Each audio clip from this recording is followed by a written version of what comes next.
So this is going to be my first video. My family and I do something where we make bacon, but instead of using the actual pork belly, we work with Boston butts.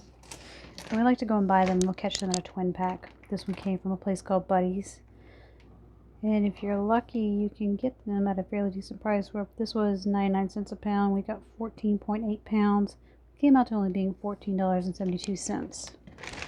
When you get your butts, you cut them out.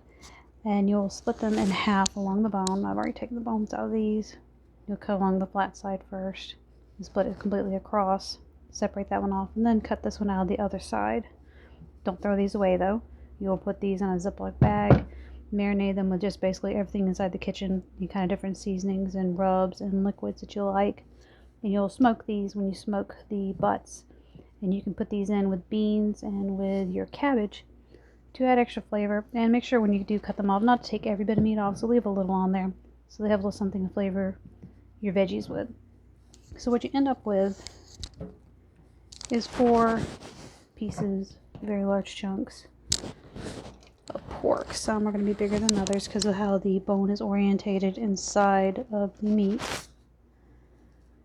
One of the other things to take into consideration when you're doing this, they're going to sit in a fridge for 3 to 7 days with curing salt on them, and then you'll smoke them. On the day you smoke them, you do not want your temperature to be above 70. No, that is because when you smoke it and then you open up your smoker to let them cool down, you want them to cool down fairly well, and they cannot be above 70 when they go into the refrigerator after cooling. So ambient temperature has to be below 70. Now let me show you what we do next. Alright, so we've got one of our meats here. I've got inside a separate pan for whenever I do my salting. I have another one to stack everything up in afterwards. And we use Morton's Quick Tender. And for this, we also have a little measuring cup here that I pick up. And it's got here on the side where you can have the measurements in ounces. For every 1 pound of meat, it's a 1/2 ounce of salt that you'll rub in really good all over every surface, nook and cranny. And once you get that one salted down, you'll move to your next one. I'm going to figure this one's about 2 pounds. So that's going to give me approximately, I need 1 ounce of salt.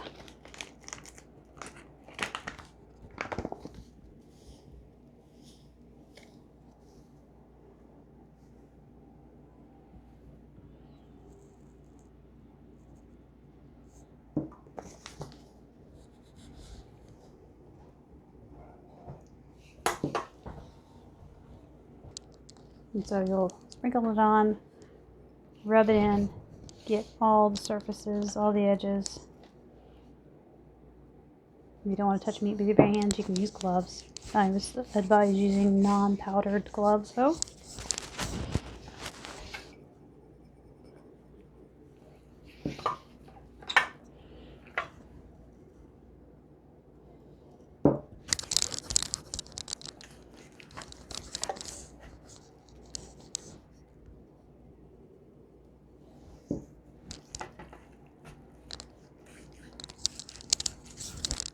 It's all really pretty.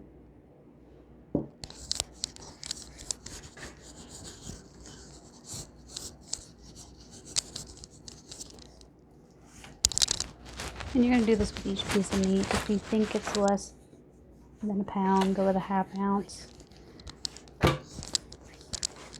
Sorry. If you think it's around a pound, go about 1/2 ounce. There we go. So that's the first one. And you'll do it with all 4 pieces. This one looks like it's a little over a pound, so I'm going to go a bit over the 1/2 ounce mark. And we'll do the same thing as the first one. Sprinkle it on and rub it in.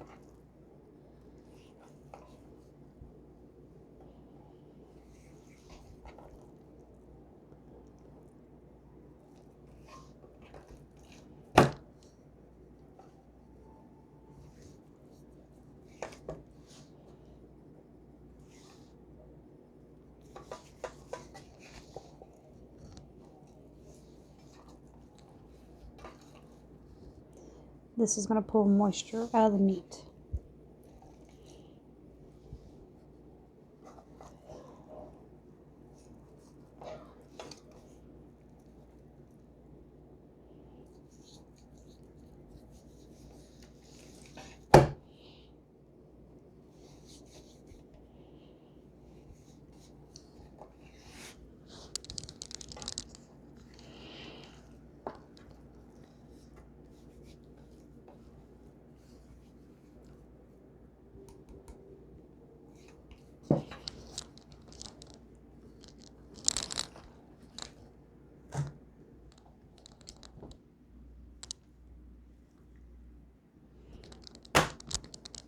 probably about a pound. So another 1/2 ounce.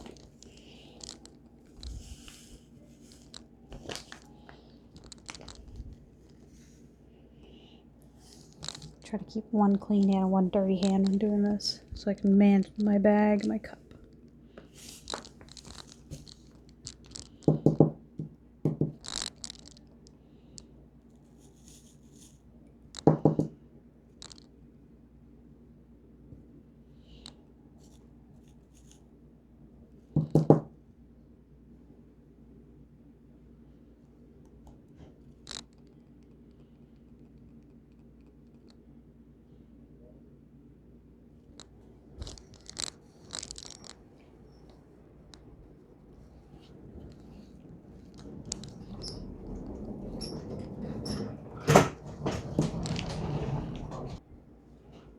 And then we're going to get this done for all 4 pieces of meat. And that includes the fatty side here.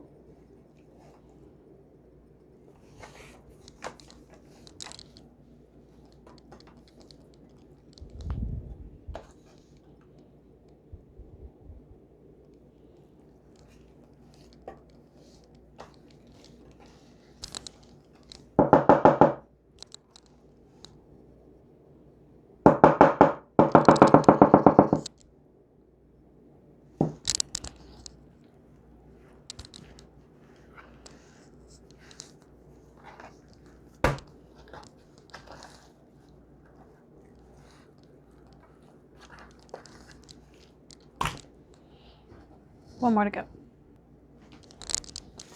And this is our last one.